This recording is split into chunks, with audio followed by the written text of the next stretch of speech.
Hello, and welcome to the Ottoman History Podcast.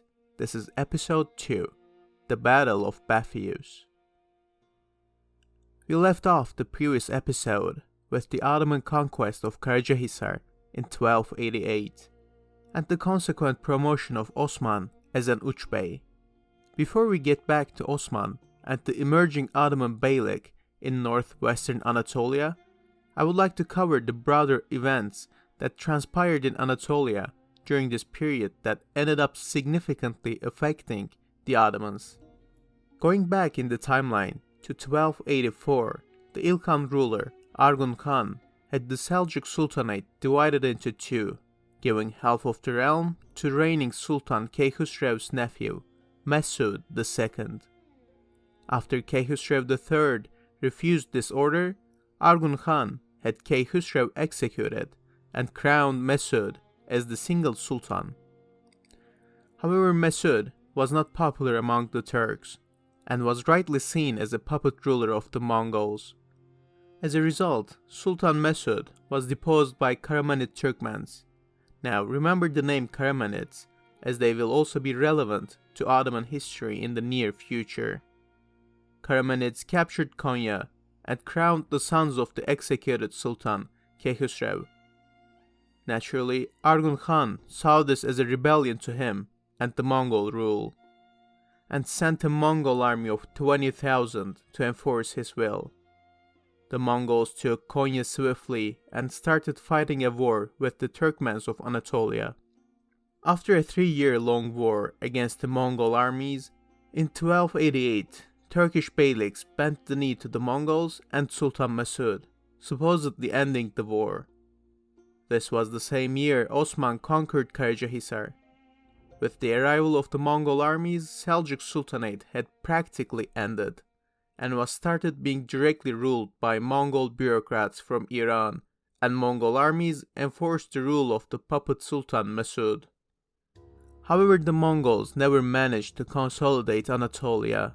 Even after formally bending the knee, the powerful Turkish tribes of Karamanids and Germanids kept resisting the Mongol rule, fighting Mongol armies in small skirmishes. Now, I have described these events because they had a profound effect on Ottomans in this period.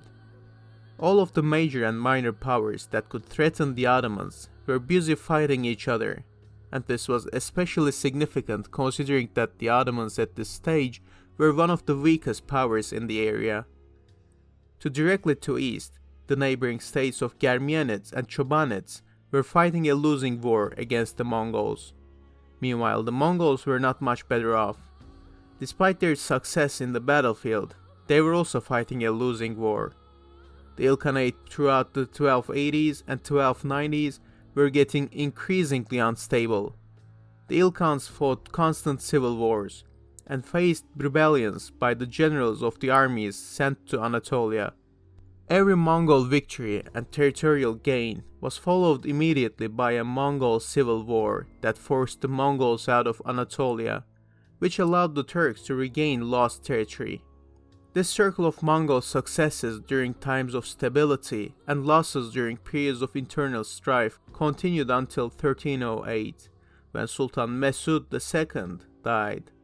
With his death, the Seljuk Sultanate disappeared from history, marking the end of Mongol rule in central and western Anatolia. Back to northwestern tip of Anatolia, to the Ottomans, between 1285 and 1308, Ottoman state was free of worry against all threats from the east.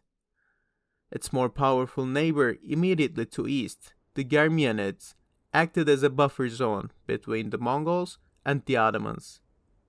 Mongol armies devastated the entire Anatolian peninsula during these years of turmoil, except for Ottoman lands, which were protected by effective German resistance.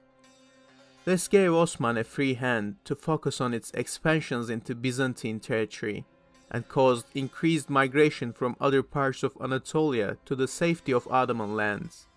Day by day, Osman's power grew with these migrations. Following the conquest of Karacahisar in 1288, Osman launched a joint campaign in the north with his Byzantine ally Michal the ruler of Harmankaya. Mikhail and Osman managed to capture several mountain settlements without facing serious opposition.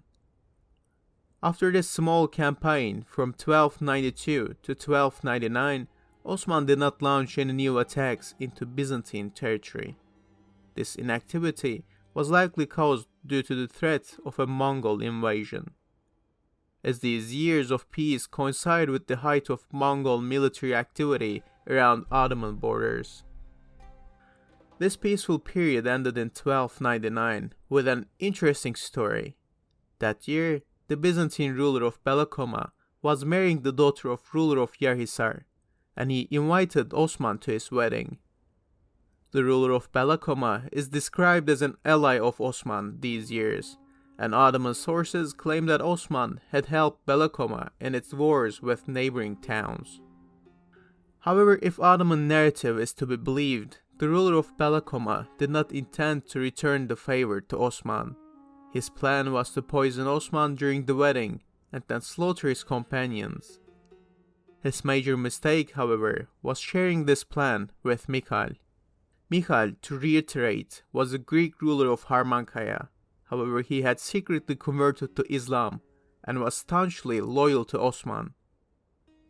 After he learned of this plot, he quickly informed his ally and friend Osman. It should be noted that knowing the opportunistic nature of nomadic Turks, especially towards their dealings with the Byzantines historically, this might simply be a fabricated claim by Ottoman historians to justify Osman's attack against his ally. Regardless of the version you believe, after hearing the news of this wedding, Osman started creating a plan of his own. He informed the ruler of Belakoma that he was more than happy to attend the wedding, and that he intended to move from Domanish to Söğüt with his tribe after attending the wedding in Belakoma. Osman also added that Belakoma would be too small to host a wedding for such a large crowd, so that the wedding should be held in a field outside the security of the town walls. And of course, Ottoman women would deliver the wedding gifts directly to Belakoma as a gesture of Osman's generosity. Governor of Belakoma accepted all these requests. He either was too eager to execute his supposed assassination plan if he accepted the claims of Ottoman historians. Otherwise, he was too trusting of Osman, as a more shrewd man would have gotten suspicious of Osman's requests. When the wedding day came, Osman headed towards the wedding field. Meanwhile, the Ottoman convoy carrying the wedding gifts headed towards Belakoma. Of course, these gifts were not being carried by women, as Osman had promised. And of course, there weren't any gifts in the carts. Instead, these were men dressed as women, and more fighters were hidden inside the carts. The guards of Belakoma realized the trick only after letting the Ottomans in, and were consequently neutralized. Belakoma had fallen. Meanwhile, another group of Ottoman warriors ambushed the governor of Yarhisar on his way to the wedding, and headed back to Yarhisar with him. Guards of Yarhisar, seeing their ruler at the head of the convoy, opened the gates to the Turks unknowingly. Ottoman troops simply walked in and took control of the town. So, by the time the wedding had started, both Belakoma and Yarhisar were long captured by the Ottomans. Now the only problem for Osman was the governor of Belakoma and his men at the wedding field. In the middle of the wedding, Osman and his men abruptly left the field. Ottoman sources say that the governor of Belakoma, not wanting to miss his chance at killing Osman, gathered his men and started chasing Osman. However, this was a trap. The governor and his men were ambushed by a group of hidden Ottoman soldiers.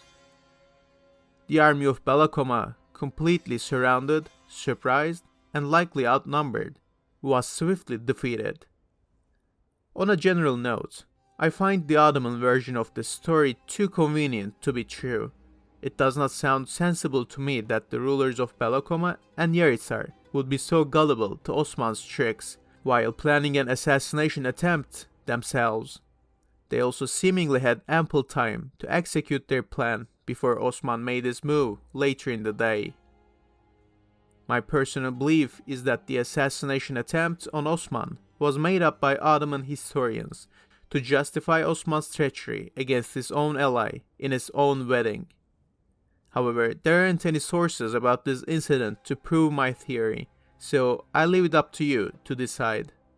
One way or another, Osman had secured 2 towns in the same day and annihilated their defenders without suffering any major casualties himself. On top of that, Osman's son, Orhan, replaced the ruler of Belakoma as the groom and married the daughter of Yarhisar's governor, Holofira. Ottoman sources describe that Holofira was more than happy to be marrying the young and princely Orhan rather than the fat and old ruler of Belakoma. Following the capture of Belakoma, now called Bilecik, Osman started a swift attack on nearby Byzantine towns. He likely knew that his trick in Belakoma, now Bilecik, would cause an outcry in the neighboring Byzantine towns, and wished to take them out before a coalition against him could be formed. Osman marched on Anglekoma and took the town after a short siege. Osman's old rival, Ayos Nikolaios, was executed after his surrender as a revenge for Osman's slain brother and nephew. 1299 marked another important event for the history of Ottomans. This was the date that Osman declared his independence. Traditionally accepted sources describe the events that led to the independence as follows. As Karacahisar grew exponentially with increasing immigration from Turks fleeing the Mongol attacks, a judge was required to rule the court cases and lead the Friday prayers. Traditionally in Muslim states, judges could be appointed only by the Sultan, and Friday prayers would be made in the name of the Sultan as well. When the locals asked for an appointment of the judge, Osman agreed with them, and when it was pointed out that the permission and approval of the Seljuk Sultan was required, Osman responded, "I took this town with my own sword. What did the Sultan do to help me? Allah that granted him sultanate also granted me my own land through holy war. If his legitimacy comes from his banners, I too have banners that have been raised against the enemy." Thus, following this statement, Osman appointed his first judge, and the Friday prayers were no longer read in the name of the Seljuk Sultan, but in the name of Osman. Thus, the Ottomans were now an independent state. This move signified the declining power of the Seljuk Sultanate. The Sultan of Konya was in no position to either help Ottomans in their conquests, nor punish them for their disobedience. Ottoman independence would be followed by the other Turkish beyliks in the area over time, eventually culminating in the official end of the Seljuk Sultanate and dynasty in 1308. From now on, there will be no Seljuk or Mongol authority to speak of. From now on, it will be officially a battle royale for the Turkish beyliks. As with almost everything in the early history of Ottomans, there is some contention with the exact date Osman declared his independence, with some historians claiming it happened in 1302 or 1308. However, I don't think it serves any purpose to further discuss it, as in practice, Ottomans were independent since late 1280s, and it makes very little difference in the grand scheme. In the next few years, Ottomans captured the towns of Yenişehir and Köprühisar. With the recent expansions in Yenişehir, Karacahisar, and Belakoma, Osman's power have grown beyond any of the local Byzantine rulers. Even the greater Byzantine lords of Prusa and Nicaea lacked the men and resources to fight him on their own. After securing some towns on the mountain passes and key forts around Prusa and Nicaea, finally in 1302, Osman with more than 1,000 men marched on Nicaea and laid siege to the city. Nicaea was one of the greatest cities in the Byzantine Empire, and was even its capital during the Latin occupation of Constantinople. The city was in a strategic location and was famed with its silk production. Finally, with the siege of Nicaea, the imperial court realized the direness and urgency of the situation. So far, the Ottomans only had to face a disorganized defense put up by individual local rulers. These petty rulers lacked the unity and resources to effectively resist the Ottomans. Up until 1302, Emperor Andronikos was more than content to leave these local Byzantine rulers on their own, as the empire was busy fighting the Republic of Venice between 1296 and 1302. These nobles in Anatolia also enjoyed high levels of autonomy and paid little tax to Constantinople, which also contributed to Emperor's lack of urgency to intervene. Andronikos II was simply unwilling to waste the very limited resources of the empire to help out these unruly nobles. This attitude, however, changed drastically with the siege of Nicaea. Neither the empire or the emperor could afford to lose Nicaea and Prusa. Fall of either of these cities would drastically weaken both the empire and Emperor Andronikos' position. Constantinople hastily gathered a small army consisting of alien mercenaries.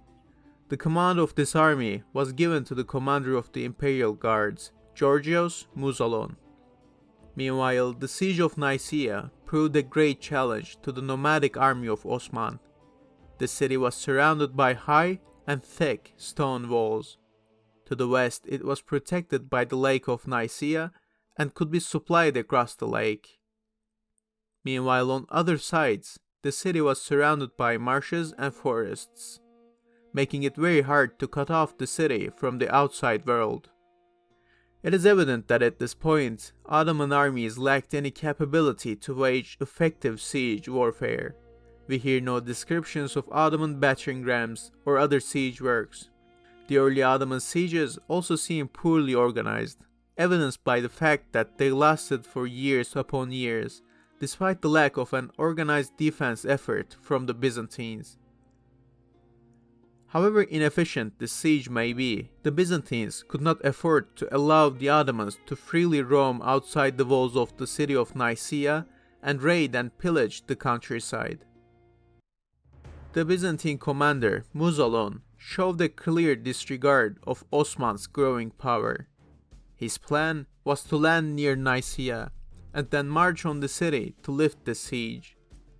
However, not only Mouzalon's army was considerably smaller than Osman's and inferior in quality, but also landing this close to enemy left the Byzantine army vulnerable to ambushes. And this is exactly how it worked out. The Byzantines were ambushed right after their landing. It appears that only part of the Byzantine army had disembarked from their ships when the Ottomans attacked. The alien mercenaries that made up most of the army fled the field as soon as the fighting began to the safety of Nicaea in disorder.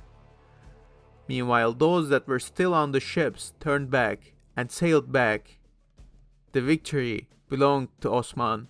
This battle would be later known as the Battle of Bapheus, named after the field it was fought on.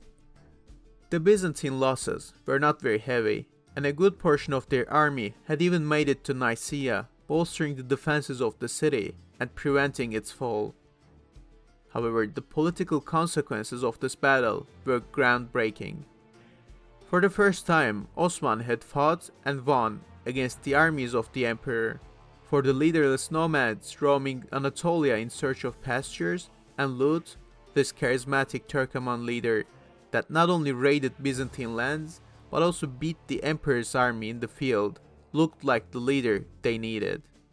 According to the contemporary Byzantine historian Pachymedes, Osman's victory was heard all across Anatolia, and Ghazis rushed to fight under his banner.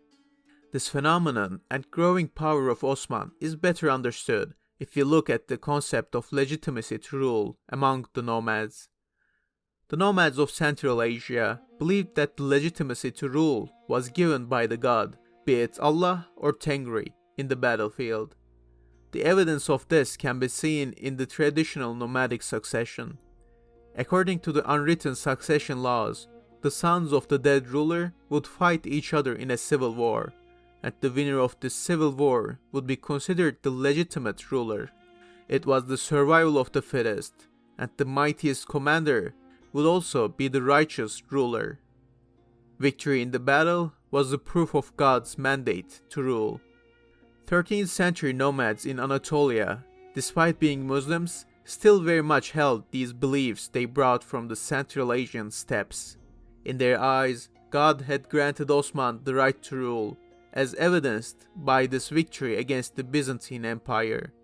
Some historians, such as Halil İnalcık, even says that the Ottoman state starts with the victory in the Battle of Bapheus, as only after that Osman could be considered a legitimate Turkish ruler. Battle of Bapheus is where we will end this episode. Please subscribe and follow us, and I will see you in the next episode to talk about the consequences of this first Ottoman Byzantine battle. Thank you for listening.